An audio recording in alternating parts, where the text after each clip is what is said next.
আজকে অড়হর ডাল রান্না কিভাবে করে আপনাদের সঙ্গে সেটা শেয়ার করব। কড়াইয়ে তেল দিলাম, বেশি না, অল্প 2-3 চামচ। তেজপাতা দিলাম, জিরে, শুকনো লঙ্কা ফোড়ন দিলাম। এবার একটু তেলের উপরে নারকেল কোড়া দেবো।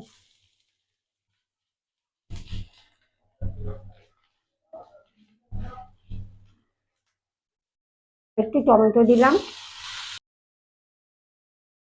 হলুদ দিলাম, জিরে গুঁড়ো দিলাম, দিলাম মশলাটা ভাজার জন্য।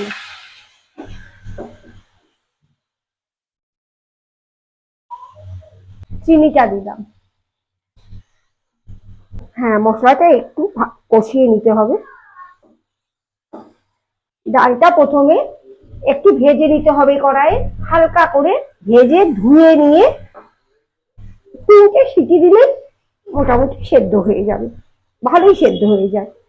তারপরে তো মশলা দিয়ে আবার একটু করতে হবে, কমপ্লিট হয়ে যায় তাতে। এবার এর মধ্যে আমি একটু গরম মশলা দেবো।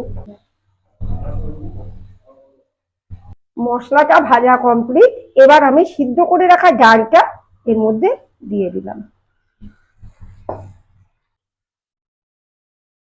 এবার কটা কাঁচা লঙ্কা দিয়ে দিলাম।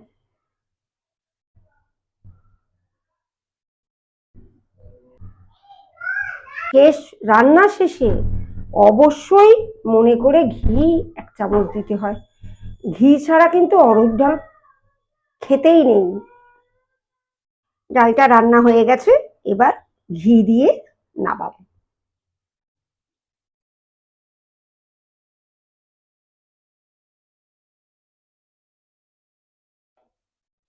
হয়ে গেল অড়হর ডাল রান্না।